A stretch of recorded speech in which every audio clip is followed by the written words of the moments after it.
Hello everyone, today we're making this comforting coconut chicken curry, which we absolutely love in my household. It's perfect for dinner time or date nights. So you start off by cutting your chicken into thick chunks. Make sure that they're not so small because of the cooking process, so that the chicken doesn't fall apart. And because I'm an advocate of using the most basic things in your kitchen, you just need some black pepper, some white pepper, and some salt to season this. Just these three is perfect. But just bear in mind that it's the carcass of an animal. And so please try and make it as flavorful as possible, but always go with what you can tolerate, right? So I rub it in just to make sure that every bit of the chicken gets its own flavor, right? So before you come for me, bear in mind this is my own meal, so I can do it with my bare hands. So you cover it up and then you put it in the fridge for about 2 hours. It's best if it's overnight, but if you don't have time, please do minimum of 2 hours. So I cut up my coconut, I put some hot water over it and then cover it for about 20 minutes, which is just fine. And then I blend it to perfection. Make sure that it's well done. You pass it through a colander and then a sieve. If you have a milk bag, that's perfect. And this is the quantity I got from 3 coconuts. So I cut up some onions, half a bulb of onions, and then some garlic, some habanero chili. You can choose or eat as much as you want, as much as you can tolerate, right? And then I cut up my vegetables. I'm using only bell peppers and some carrots. Cut them into thick chunks because you don't want it to puree whilst you're making your sauce. So I blanch the carrots and then I cover it up for about 10 minutes.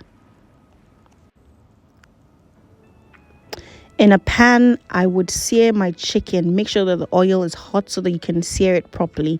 And do not be tempted to move it around like I was doing here, because it retains maximum flavor. All right, just make sure that it sits for some time before you move it around, and you would have the best of flavors.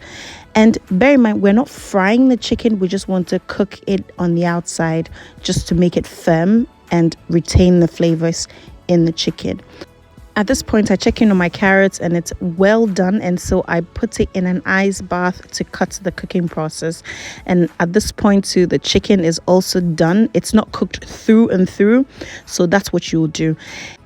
After the chicken is done, you pour out the oil and then you add in some margarine. It could be margarine or butter, that's just fine. Anyone that you have, or even the oil that you have, just reduce the quantity and then fry in your peppers, your garlic, and your onions. Do it till it caramelizes nicely and all the aromas are released. All right, after that, you add in about 2 tablespoons of flour and then you make a roux.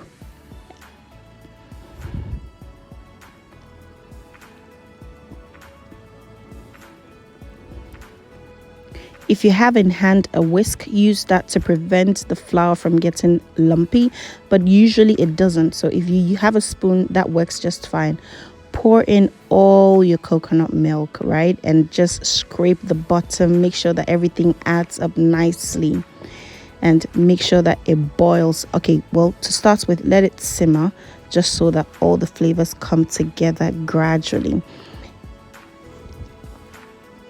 Keep on stirring for a few minutes to make sure that nothing is stuck at the bottom, right, with the whisk.